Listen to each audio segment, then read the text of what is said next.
दूरेण ह्यवरं कर्म बुद्धियोगात् धनञ्जय बुद्धौ शरणमन्विच्छ कृपणाः फलहेतवः बुद्धियुक्तो जहातीह उभे सुकृतदुष्कृते तस्माद्योगाय युज्यस्व योगः कर्मसु कौशलं कर्मजं बुद्धियुक्ता हि फलं त्यक्त्वा मनीषिणः जन्मबन्धविनिर्मुक्ताः पदं गच्छन्त्यनामयम् यदा ते मोहकलिलं बुद्धिर्व्यतितरिष्यसि तदा गन्तासि निर्वेदं श्रोतव्यस्य श्रुतस्य च श्रुतिविप्रतिपन्ना ते यदा स्थास्यति निश्चला समादावचला बुद्धिस्तदा योगमवाप्स्यसि। अर्जुन उवाच स्थितप्रज्ञस्य का भाषा समाधिस्तस्य केशव स्थितधिः किं प्रभाषेत किमासीत व्रजेत किम्। श्रीभगवानुवाच प्रजहाति यदा कामान् सर्वान् पार्थमनोगतान् आत्मन्येवात्मना तुष्टस्थितप्रज्ञस्तदोच्यते दुःखेष्वनुद्विघ्नमनः सुखेषु विगतस्पृहः वीतरागभयक्रोधस्थितधीर्मुनिरुच्यते यः सर्वत्राणभिस्नेहस्तत्तत्प्राप्य शुभाशुभं नाभिनन्दति न द्वेष्टि तस्य प्रज्ञा प्रतिष्ठिता। यदा संहारते चायं कूर्मोऽङ्गानीव सर्वशः इन्द्रियाणीन्द्रियार्थेभ्यस्तस्य प्रज्ञा प्रतिष्ठिता।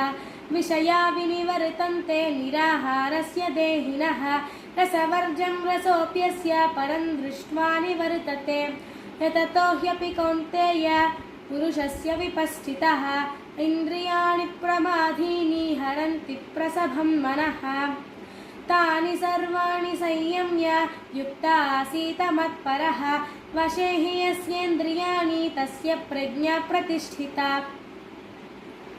ध्यायतो विषयान् पुंसः सङ्गस्तेषूपजायते सङ्गात् सञ्जायते कामः कामात् क्रोधोऽभिजायते क्रोधात् भवति सम्मोहः सम्मोहात् स्मृतिविभ्रमः स्मृतिभ्रंशात् बुद्धिनाशो बुद्धिनाशात् प्रणश्यति क्रोधात् भवति सम्मोहः सम्मोहात् स्मृतिविभ्रमः स्मृतिभ्रंशात् बुद्धिनाशो बुद्धिनाशात् प्रणश्यति रागद्वेषवियुक्तैस्तु विषयानीन्द्रियैश्चरन् आत्मवश्यैर्विधेयात्मा प्रसादमधिगच्छति प्रसादे सर्वदुःखानां ह्यानिरस्योपजायते प्रसन्नचेतसो ह्याशु बुद्धिः पर्यवतिष्ठति नास्ति बुद्धिरयुक्तस्य न चायुक्तस्य भावना न चाभावयतः शान्तिरशान्तस्य कुतः सुखम्।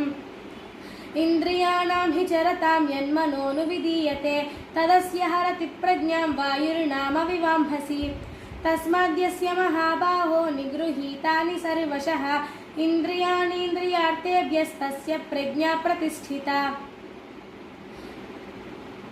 या निशा सर्वभूतानां तस्यैञ्जागर्ति संयमी यस्यैञ्जागर्ति भूतानि सा निशा पश्यतो मुनेः आपूर्यमानमचलप्रतिष्ठं समुद्रमापः प्रविशन्ति यद्वत् तद्वत् कामायं प्रविशन्ति सर्वे स शान्तिमाप्नोति न कामकामी विहाय कामान्यः सर्वान् पुमांश्चरति निःस्पृहः निर्ममो निरहङ्कारः स शान्तिमधिगच्छति एषा ब्राह्मी स्थितिः पार्था नैनां प्राप्य विमुह्यति स्थित्वा स्यामन्तकालेऽपि ब्रह्मनिर्वाणमृच्छति।